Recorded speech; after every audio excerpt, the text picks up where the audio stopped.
Bismillahirrahmanirrahim. Assalamualaikum warahmatullahi wabarakatuh. Alhamdulillahirabbil alamin wassalatu wassalamu ala asyrafil anbiya'i wal mursalin sayyidina Muhammad wa ala alihi washabihi ajmain. Yang saya hormati Bapak Gubernur, Ibu DPR, Pak Mahfud dan para presidium dan teman-teman semua. Saya tidak menyebut satu persatu karena sudah semuanya berkali-kali disebut, saya ikut aja.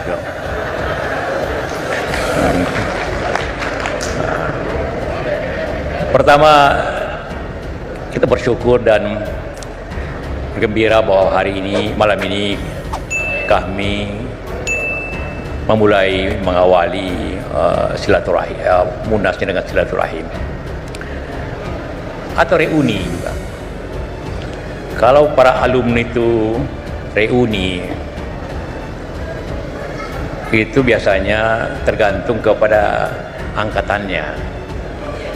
Kalau yang baru lulus, berarti alumni 20-an. Kalau ketemu pertama, sudah kerja belum? Kalau umur 30, generasi 30-an, kalau ketemu di mana bekerja? Kalau generasi 40-an, sudah berapa anaknya? Nah, di atasnya selalu dimulai sudah berapa cucu. Itu putaran daripada alumni sampai tentu berbicara kondisi hari ini. Kalau berbicara tentang kita Munas ini bukan hanya selayaknya, bukan hanya membahas atau memutuskan siapa pimpinan yang baru, siapa yang menjadi yang kita pilih, tapi juga mengevaluasi kita sampai di mana. Karena waktu saya masuk HMI tahun 60, berarti 62 tahun yang lalu, barangkali di sini saya yang paling lama, paling senior barangkali ya. Karena masuk kan sebagian besar baru lahir, saya sudah masuk HMI kan. Selalu masih terbinanya insan akademis, pencipta, pengabdi, bernafaskan Islam, dan tentu bertanggung jawab kepada kemajuan bangsa yang adil makmur. Jadi pertanyaannya yang kita harus jawab selalu, apakah kita ini sudah intelektual? Karena terciptanya fungsi akademis, artinya kita sudah intelektual, cendekiawan, berpikir keilmuan, tergantung ilmu masing-masing. Apakah kita sudah seperti itu? Yang paling berat, apakah kita pencipta, inovator, sesuai bidang masing-masing? Apakah kita sudah pencipta? Orang teknologi tentu pencipta sesuatu, mungkin orang politik menciptakan suatu sistem di mana terjadi kemajuan dan stabilitas politik nasional. Orang ekonomi tentu bagaimana menciptakan suatu kegiatan ekonomi ataupun pengusaha yang maju. Karena tanpa itu kita tidak akan maju seperti itu. Kita sudah banyak kemajuan tentu. Sekarang ini dari 4 Menko, 2 kami, 50% artinya Menko itu Pak Mahfud, Pak Muhajir. Ada juga mengatakan Erlangga juga dulu pernah masuk HMI kan. Jadi bisa 3, saya belum confirm. Ini luar biasa. Waktu zaman saya di kabinet itu 9 anggota kami. Jadi dari situ memang seperti kata-kata, alhamdulillah menteri juga berbeda partainya, berbeda-beda. Seperti yang hadir juga sini, presidium juga baguslah, kombinasi macam-macam. Memang di sini kita bersatu. Kadang-kadang kalau sampai keluar statementnya beda-beda gitu kan. Itulah politik. Kalau semua satu tidak dibutuhkan DPR lagi, justru dibutuhkan perbedaan dari sudut pandang seperti itu. Nah, karena itulah maka mari kita juga di samping memilih presidium, mari kita menanyakan diri masing-masing, apakah kita sudah akademisi, apakah tentu banyak Pak Rektor IPB, Pak Satria tentu akademisi yang hebat, tapi kita semua, Anda semua yang muda-muda, Akademisi itu bisa dilihat daripada cara bicara, cara bertindak, cara berpikir, cara inovatif. Yang penting tadi inovatif. Tadi Pak Gubernur dengan gaya yang khas bahwa ini kaya, tapi kenapa kita cuma begini? Kan begitu kira-kira. Setengah itu kan lama saya bisnis tadi setengah juga lama. Di sebelah timur ada gas, ada nikel, semua dicari di dunia ini pada dewasa. Orang bicara mobil listrik tanpa nikel, apa namanya? Ya? Tidak bisa. Di tengah ada listrik. Di barat sini itu bicara IKN. Tanpa Sulawesi Tengah itu IKN tidak akan apa-apa. Karena semua batunya dari sini. Ya? Begitu Pak ya. Jadi boleh aja semua bicara KN, tapi kalau Sulawesi Tengah tidak kooperatif, tidak mengirim batu, ya tidak ada, bisa dibangun seperti itu. Jadi pertanyaannya tentu adalah bagaimana kita di sini masyarakat, dan tentu apalagi anggota kami menjadi pencipta, pengabdi, dan tentu akademisi untuk menjalankan itu semua. Pengalaman saya sebenarnya waktu kita bikin pembangkit yang lampu ini dari Poso ini tenaganya, dari tempat saya. Kalau tidak ada gelap ini negeri ini. Itu saya cuma kasih perintah, pokoknya 90% pegawai harus dari Sulawesi Tengah. Dan itu jalan sampai sekarang. Hanya 10-20% dari luar. Dan itu berjalan. Jadi hanya percaya tidak. Di samping itu tentu tanggung jawab. Tadulako atau yang lainnya untuk menjadi suatu universitas. Otak kita dan Allah sama saja, cuma bagaimana melatihnya ini otak dan otot. Nah, karena itulah maka kami sebagai sudah berjanji mengabdi kepada bangsa ini. Kalau tidak menghafal tujuan HMI, karena tujuan HMI juga sama tujuan kami, maka kita tidak bisa maju-majunya. Ya. Cendekiawan, pencipta atau inovator dan pengabdi, itu 3 hal saja akan menjadi modal utama untuk kita semuanya. Itulah yang menjadi tentu suatu modal pokok, dan siapapun untuk bangsa juga begitu, bukan hanya untuk satu daerah, untuk bangsa pun tanpa seperti itu. Sehingga saya katakan kita boleh bicara tentang hebatnya Morowali, tapi yang bangun hampir semuanya dari luar, teknologi dari luar. Sampai kapan kita bisa menguasai diri sendiri? Karena itu saya harus dipaksakan. Saya bikin perintah bahwa pakai otak, pakai otot, pakai kantong sendiri, dan itu bisa jalan. Pengalaman yang saya. Begitu juga tadi dikatakan bahwa ini daerah tetap ditahu dari manapun. Kalau saya ke Poso, terus tanya orang, Pak berani ke Poso? Loh, ada apa? Poso tidak ada apa-apa. Yang terjadi itu hanya di gunung, hanya 2-3 orang di gunung lagi. Beritanya yang besar cuma 2-3 orang. Jadi negeri ini pada dasarnya aman-aman saja.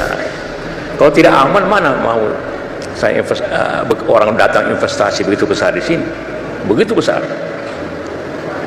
Akhirnya di seluruh Sulawesi, di Indonesia Timur, ini yang daerah ini yang investasi yang terbesar seperti katakan. Tentu harus sertai dengan keamanan dan aman. Jangan dihubungkan dengan konflik tahun awal 2000-an. Itu lain, itu salah paham antara masyarakat. Demokrasi yang tiba-tiba. Sekarang ini orang datang pergi kuno untuk ngacau sedikit. Jadi dari polisi, tentara sudah demikian caranya, sehingga tinggal 2-3 orang barangkali, mungkin 1 orang barangkali. 0 sekarang. Pak Ahmad Ali mengatakan 0 betul itu kan. Jadi sudah tidak ada. Jadi tidak ada lagi masalah dari situ. Karena suatu bangsa maju tidak mungkin tanpa aman. Dan aman juga sulit kalau tidak sejahtera. Jadi berputar saja itu. suatu negara tidak akan besar ekonominya kalau tidak aman. Tapi kalau mau aman harus rakyat sejahtera, harus adil seperti katakan Pak Bapu tadi.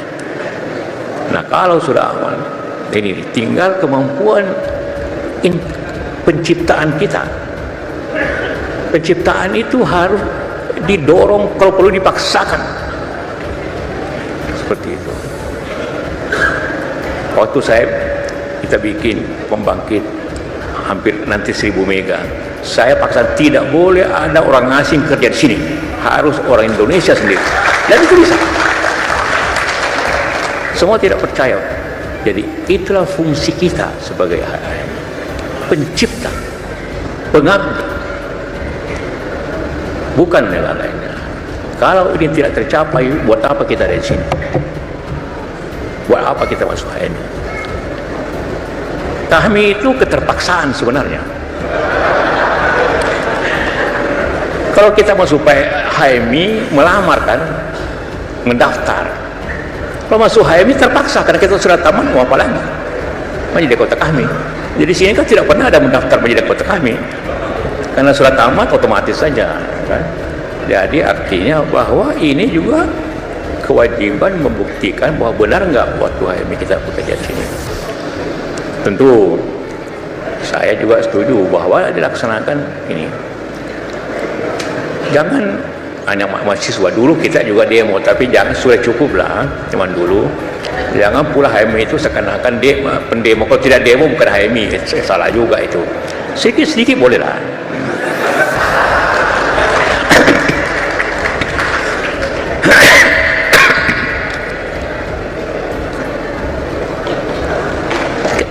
Karena kalau mahasiswa tidak sedikit punya rasa tanggung jawab, juga sulit. Tapi yang kita harus dorong juga bukan hanya nasional, kita harus juga mendorong HMI kembali aktif di universitas yang besar. Nah, cucu saya yang satu-satunya masuk universitas negeri di UI. Pesan saya cuma dua, kau belajar baik-baik ya. Ya, ya. Kedua, kau masuk HMI.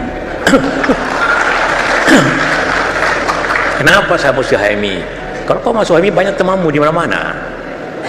Banyak temanmu. Dari Jakarta, Medan, Makassar, udah ada teman semua kita. Kalau kita kemana-mana kan, kan seperti itu. Nah, itu antara gunanya organisasi, bukan hanya ingin kembali. Tapi sekali lagi, tanpa upaya seperti itu,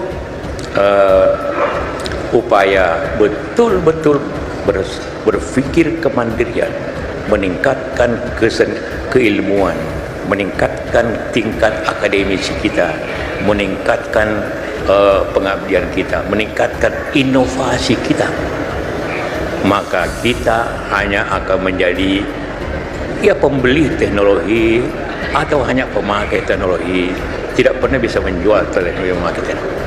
Itu inti kemajuan suatu negara, di samping tadi stabilitas. Itulah harapan saya. Dan juga saya berterima kasih selama saya jadi ketua etik Pak Mahfud, cuma 2 kali rapat. 1 kali memecat orang, yang kedua membebaskan daripada tuduhan orang. Itu tentu saja dia seimbang antara memecat dan membebaskan daripada tuduhan. Jadi itu tugas etik, menjaga etik. Kalau tidak dijaga, nanti sudah kayak organisasi lain, ya, semuanya harus diduitkan. Jangan nanti semua, jangan jadi begitu. Saya pernah ketua partai, masih murah ongkosnya. Partai sekarang mahal ongkosnya. Jadilah politik seperti ini sekarang karena mahal. Kita harap juga bahwa memilih presidium itu berdasarkan 2 hal tadi, kecerdiaannya, inovasinya, dan pengabdiannya. Itu saja. Kalau tanya apa syaratnya itu aja 3. Tidak ada lain, karena itulah tujuan kita masuk ke sini, karena tiga hal itu, tidak ada hal lain. Mudah-mudahan semuanya berjalan baik. Beri contohlah kepada HMI dan HMI. Kalau HMI itu tidak kongres 10-20 hari, bukan HMI ya. Kadang-kadang sebulan. Kalau tidak ada kursi melayang, enggak jadilah itu.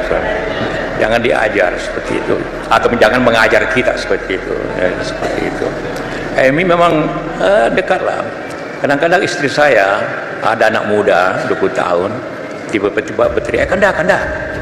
Terus istri bilang, ini anak sombong, juga tidak beradab. Masa orang tua begini dia panggil kanda-kanda begitu. Saya bilang itu pasti nak HMI, karena cuma nak HMI yang berani bilang saya kanda gitu.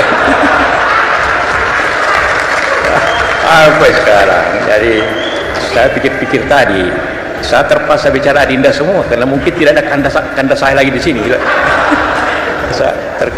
Paling sama-sama Nazar, mana Nazar? Makanya kita seumur itu kan. Yang lainnya adinda semua, gitu kan.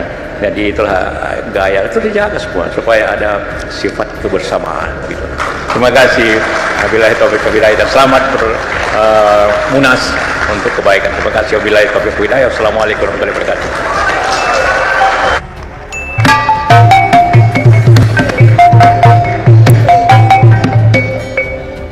Sedikit tambahan. Ya.